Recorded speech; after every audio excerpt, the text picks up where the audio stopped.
ಏನು ಯೋಚನೆ ಮಾಡಬೇಡ.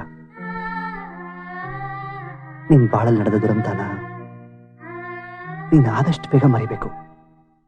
ನೋಡು, ನಿನ್ ಮೇಲಾದ ಅತ್ಯಾಚಾರದಲ್ಲಿ ನಿಂದ ಯಾವ ತಪ್ಪು ಇಲ್ಲ. ನೀನ್ ಪರಿಶುದ್ಧವಾದ ಹೆಣ್ಣು. ನೀನ್ ಮಲಿನವಾಗಿದ್ದೇನೋ ನಿನ್ ಭಾವನೆ ತಪ್ಪು ಚಿತ್ತು. ಆ ದುರಂತದಲ್ಲಿ ನಿಂದ ಯಾವ ಭಾಗನೂ ಇಲ್ಲ. ಅದು ಬಲವಂತಕ್ಕಾಗಿದ್ದು.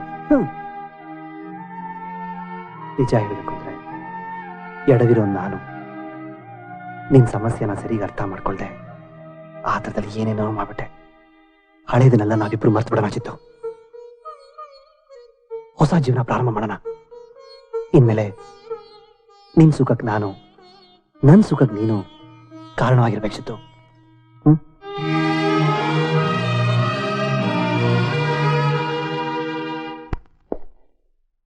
So your Rambo's girl friend.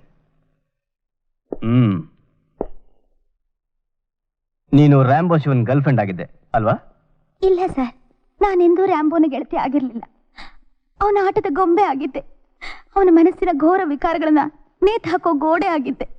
ಅವನ ಅಮಾನುಷ ಕೃತ್ಯಗಳಿಗೆ ಮೂಕ ಸಾಕ್ಷಿಯಾಗಿದ್ದೆ.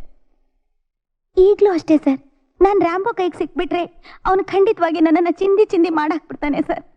ದಯವಿಟ್ಟು ಅವನಿಂದ ನನ್ನನ್ನು ಕಾಪಾಡಿ ಸರ್. ಕ್ಯಾಪ್ಟನ್ ರಾಜು ಬಂಗ್ಲೆನ ತಪ್ಪಿಸ್ಕೊಂಡು ಬಂದ್ಮೇಲೆ ನೀನೇನ್ ಮಾಡ್ತಾ ಇದ್ದೆ? ಕೂಲಿ ಮಾಡ್ತಿದ್ದೆ ಸರ್. ಎಲ್ಲಿ? ಕೇದಿಗೆ ವನ ಎಸ್ಟೇಟ್ ನಲ್ಲಿ ಸರ್. ಎಲ್ಲಿ ಅಂದೆ? ಅದೇ ಸರ್, ಕೇದಿಗೆ ವನ ಎಸ್ಟೇಟ್ ನಲ್ಲಿ. ಏನಯ್ಯ ಅಶೋಕ್, ನಿಮ್ಮಂಥವರೆಲ್ಲ ಈ ತರ ಬೇಜವಾಬ್ದಾರಿ ಕೆಲಸ ಮಾಡಿದ್ರೆ ಹೇಗೆ? ಆ ರಾಧಾ ಅನ್ನೋ ಹುಡುಗಿ ನಿನ್ ತಂಗಿ ಎಸ್ಟೇಟ್ ನಲ್ಲಿ ಕೆಲಸ ಮಾಡ್ತಿದ್ಲು ಅಂತ ರಿಪೋರ್ಟ್ ಇದೆ. ನಿಜವೇನಯ್ಯ? ಐ ಆಮ್ ಸಾರಿ ಸರ್, ನನ್ನ ತಂಗಿ ಎಸ್ಟೇಟ್ ನಲ್ಲಿ ರಾಧಾ ಕೆಲಸ ಮಾಡ್ತಿರೋ ವಿಷಯ ನನ್ನ ಜೂನಿಯರ್ಸು ನಂಗೆ ತಿಳಿಸ್ಲಿಲ್ಲ ಸರ್. ಸರಿ, ಆ ರ್ಯಾಂಬೋನ್ ಹಿಡಿಯೋದಕ್ಕೆ ಯಾವ ತರಹ ಬಲೆ ಬೀಸ್ತಾ ಇದ್ದೀರಾ? ಬಲೆ ಬೀಸಲ್ಲ ಸರ್, ಗಾಳ ಹಾಕ್ತೀನಿ. ರಾಧಾ ಎಂಬ ಗಾಳದ ಹುಡನ ಬಳಸ್ತೀನಿ.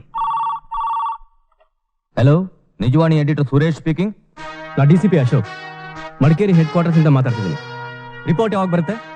ನಾಳೆ ಪೇಪರ್ನಲ್ಲಿ ಬರುತ್ತೆ ಸರ್. ರ್ಯಾಂಬೋ ಶಿವನ್ ಫೋಟೋ ದೊಡ್ಡದಾಗಿ ಬರಬೇಕು. Okay sir.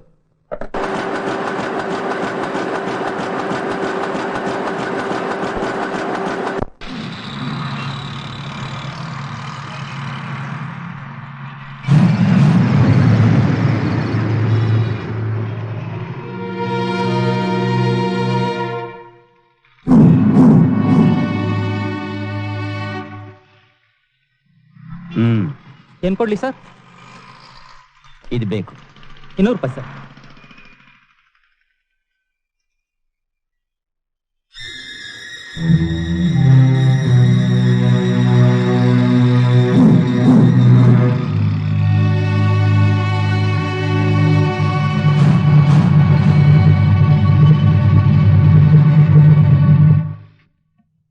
Hello, police station sir. ನಿಮಗೆ ಬೇಕಾಗಿರೋ ವ್ಯಕ್ತಿ ಇಲ್ಲಿಗೆ ಬಂದಿದ್ದಾನೆ ಸರ್.